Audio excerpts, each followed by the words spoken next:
On se place, on se place. C'est parti. C'est bon, c'est parti. Alors, bonsoir tout le monde. Bienvenue à cette séance ordinaire numéro 7 du 26 mai, déjà, 26 mai.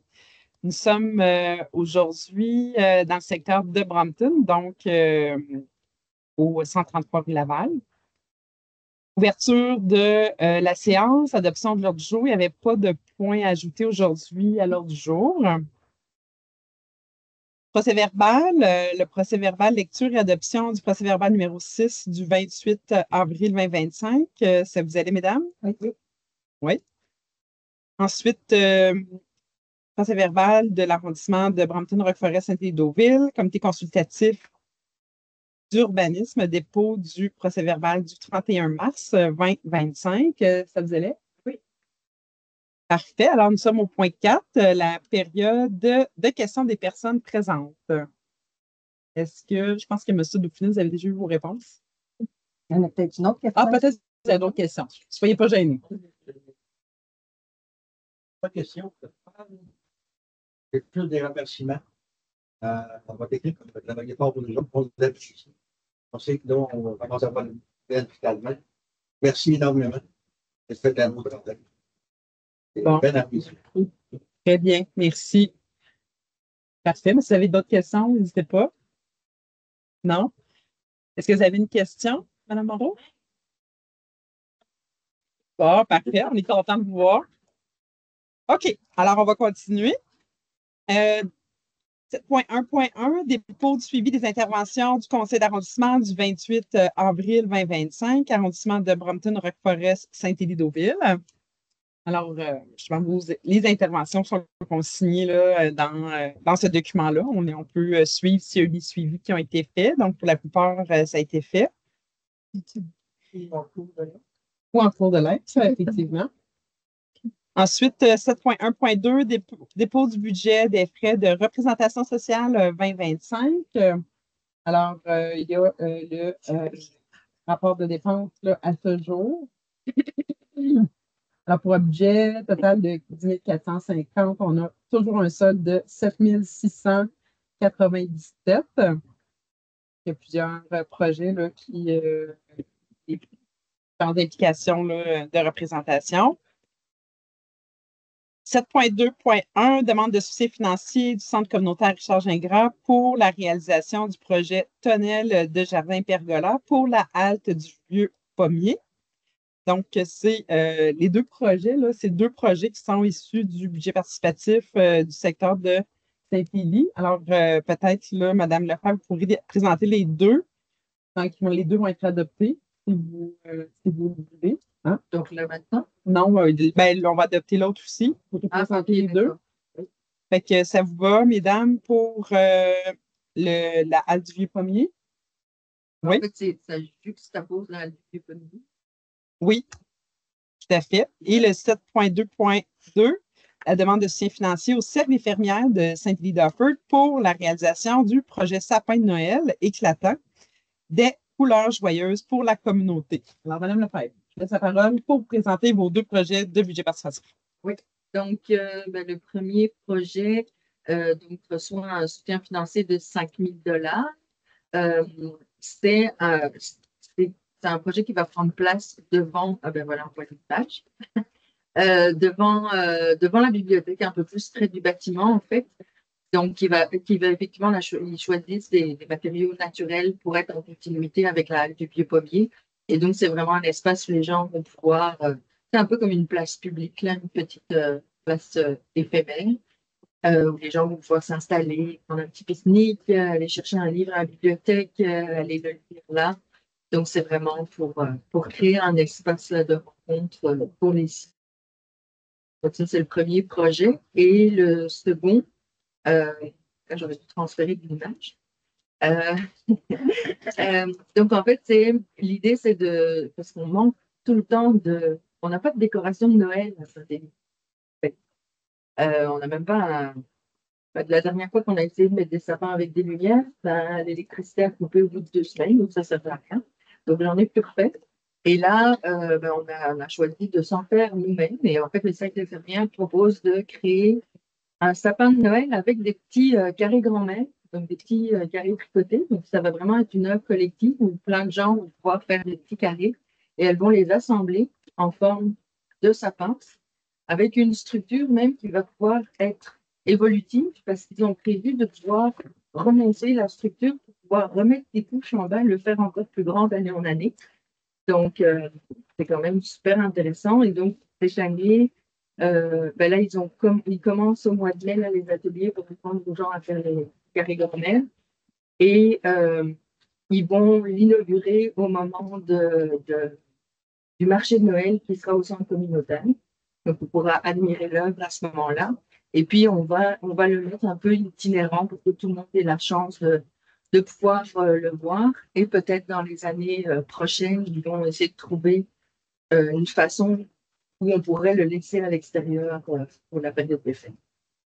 Donc, voilà, c'est un beau projet. Et donc, ils ont un soutien financier de 3 000 $. J'ai pris la liste. Parfait. Pour acheter de la laine, pour donner pour la structure et pour la laine. Parce que chacun va pouvoir prendre de sa laine aussi, mais ils voulaient donner une couleur uniforme à tout. Donc, ils vont acheter quand même. Voilà. Merci beaucoup. Ensuite, 7.3.1, priorisation des requêtes en circulation à arrondissement de Brampton, Roquefort, Saint-Léoville. Il y avait 2 rues au programme. Dans le fond, ce n'est pas les résultats là, des analyses de requêtes, mais plutôt la priorisation. Donc, ça permet d'apprécier l'urgence un peu d'agir. Il y a des notes qui sont mises aux 2 projets. Alors, on a pour le chemin du sanctuaire, de mémoire, et la rue Hochelaga. Je ne les vois pas là. Ouais. Ils sont là? OK. Parce qu'ils ne sont comme pas dans le. Pas là. Mais... Bon. Est-ce que vous avez quelque chose à mentionner, mesdames? En fait, je mets le secteur de Beauvoir, Beauvoir, il y a le vignoble, et toute cette portion-là. En ce moment, on peut quand même rouler assez vite, là, même si la route est quand même assez limée. Donc, on veut peut-être plus à 50. Mais oui, il y a une demande justement parce qu'il y a une densification qui est en train de se faire. Il y a plusieurs projets aussi touristiques, agro-touristiques qui s'en viennent. Donc, pour raison, les gens souhaitaient pouvoir réduire la vitesse vraiment officiellement. Pas parce que la rue est abîmée, mais vraiment pour la qualité de vie, pour permettre de profiter de la qualité de vie, de pouvoir faire du vélo dans ce secteur-là, de pouvoir marcher aussi, les familles. C'est ça la demande de réduire. Parfait, merci.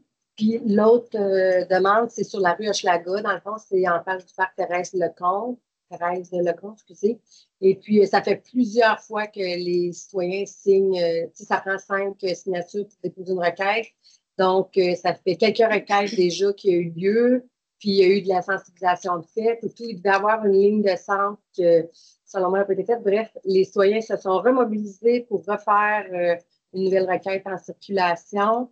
Et puis, c'est à noter sur 46 et elle code 46 sur 46. Là. Donc, on pense qu'il y aura effectivement quelque chose qui pourra être fait en face du parc parce que c'est une tour d'à peu près 90 degrés avec un parc dans son centre. Fait que c'est pour la sécurité des jeunes, dans le fond, utilisateurs du parc.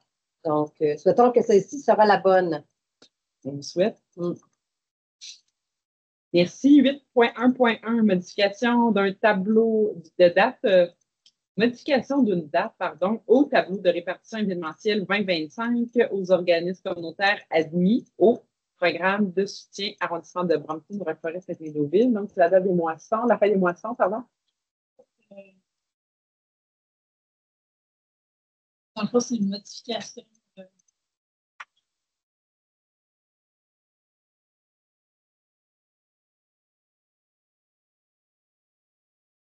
OK. Donc, c'est une modification de la date. Donc,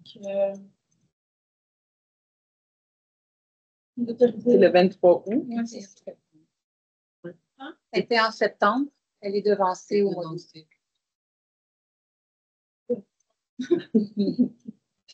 Parfait, merci. Ensuite, quand CSP ne ferme pas parce que Programme des communautés en faire répartition des aides financières événementielles 2025 à l'arrondissement de Brampton-Roqueforest Saint-Élie-Deauville. Donc, je ne sais pas si Michel est au courant du projet. Il propose un projet ludique là, au lieu de la fête des villageois. Oui, mais en fait, la fête des villageois, elle avait été pensée au début parce que à l'époque, on pouvait obtenir les adresses des gens, des nouveaux résidents de Saint-Élie. Donc, on leur envoyait une petite lettre personnalisée pour les inviter à la fête, les accueillir, leur montrer tous les organismes qui existaient à Saint-Élie, les commerces aussi, parce que en fait, ça venait, c'est moi qui ai eu l'idée de cette fête-là, parce que j'avais lu une étude qui démontrait que quand les gens changent de secteur, ils continuent à avoir les mêmes habitudes d'achat pendant 2-3 ans. Et donc, moi, je veux prendre l'achat local. Donc, c'est dit pour les faire découvrir les commerces locaux. Et aussi, on le faisait en septembre parce que ça correspondait à la période d'inscription pour les scouts et les activités au centre communautaire. Donc, on faisait découvrir un petit peu tout l'ensemble des choses. Mais aujourd'hui, on ne peut plus avoir les adresses. Ce n'est plus le centre communautaire qui fait sa programmation de loisirs. Donc, les raisons pour le faire étaient un peu moins là. C'est une période où c'est difficile de mobiliser aussi les bénévoles et ils se sont beaucoup concentrés sur Halloween. Et donc, ils ont décidé de retirer cette fête-là. Oui, mais là, il suggère de faire le parcours ludique. Là. Oui, le parcours ludique, c'est le Géoralie. Oui, mais c'est ça, je disais que ça ressemble à ça, mais on dirait que ça mais en fait, ils ont décidé de changer le nom de Géoralie parce qu'ils utilisent un autre thème. OK. C'est une autre répartition. Oui. OK. Parfait. Fait que ça vous allait? Oui, moi, je voulais juste annoncer, dans le fond, pour la foule en délire qui nous écoute, c'est tout le temps Oui, ça. la foule en délire. Mais dans le fond, vous devriez recevoir prochainement le dépliant de non, ils l'ont reçu, je pense. Ah, vous l'avez déjà reçu? Oui, c'est ça. Ah, ben, je n'avais pas reçu. Mais bref. Ah, OK, dans la voiture. D'accord. Mais bref, pour votre information, toutes les activités qui se déroulent dans le secteur de Roqueforest-Saint-Élie-Deauville, entre autres, parce que là, c'est le sommet des Sénats que je suis là. Il y a la tournée de la Fougonnette qui fait de l'animation gratuite dans les parcs. On aura 9 cinémas plein air. On aura 7 événements de proximité, donc les événements, là, les fêtes de quartier, tout que vous connaissez sûrement. Il y a eu la vente de débarras au Centre Charles-Gingras. Il y a la brise culturelle de juillet à août qui fait de l'animation aussi sur le territoire. Il y a un lab aventure au Géoralie, donc ce que Mme Lefebvre parlait. Il y a un événement pour les nouveaux-nés en septembre par notre ex-famille et le marché de Noël au CCRG. Donc, il y aura beaucoup d'animations qui s'en vient sur notre territoire. Il appelle ça un lab aventure. Oui, un lab aventure. C'est un parcours ludique. C'est quoi c'est comme tout d'émotion. On comprend. OK, parfait. Bon, ben merci. Est-ce que on est rendu au point 11, les messages des membres du conseil d'arrondissement? Madame Boileau. Plusieurs petits messages. En fait, c'est une grosse semaine. Ce mercredi, c'est l'AGA de la bibliothèque Gisèle Bergeron. Ce samedi, c'est le Grand Prix Scout. C'est un événement qui revient chaque année au Parc Nou. Vous distribuez en famille avec des amis, puis vous devez relever des défis. Bonne chance pour le trésor grâce à la carte. La SGMR est venue nous faire une présentation de gestion des matières individuelles de diverses extensions. Il y a une visite guidée qui est offerte sur rendez-vous les 13 et 14 juillet. Tous les détails sont affichés sur la porte du bureau de l'arrondissement ou sur ma page Facebook aussi. Donc, inscrivez-vous, c'est vraiment super intéressant. J'ai fait la visite l'année dernière, je vais souvent aussi. Il y a beaucoup de services que les gens de Brampton peuvent recevoir. Donc, ça vaut vraiment la peine. Puis, un événement qui me tient vraiment à cœur cette semaine, jeudi, en route vers l'accessibilité, en partenariat avec la STS, le parc Jacques-Cartier, entre 11h et 15h. tous les organismes presque qui offrent des services auprès de clientèle comme des handicaps sont sur place. La STS aussi avec un autobus adapté. Que vous pouvez faire, vous pouvez vivre certaines activités avec certains handicaps. Donc, parfois, en vous bandant les yeux, parfois, on va vous faire un circuit en chaise roulante. Donc, vous êtes dans une chaise roulante, vous pouvez faire un circuit. Vous pouvez monter dans un autobus de transport adapté. Il y a toutes sortes d'activités pour se sensibiliser, voir aussi les services qui existent. C'est vraiment une activité à découvrir. Il y a même un bingo pour aveugles. Allez voir sur la page Facebook. C'est super intéressant. C'est la 3e édition. J'y vais à chaque année.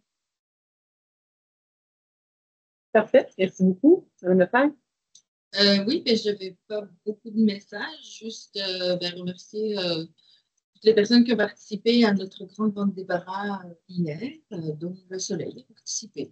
Il a eu de la chance. Il y avait une grosse quinzaine, entre 15 et 20 personnes qui vendaient des objets usagés pour le réemploi. C'est parfait, c'est écologique.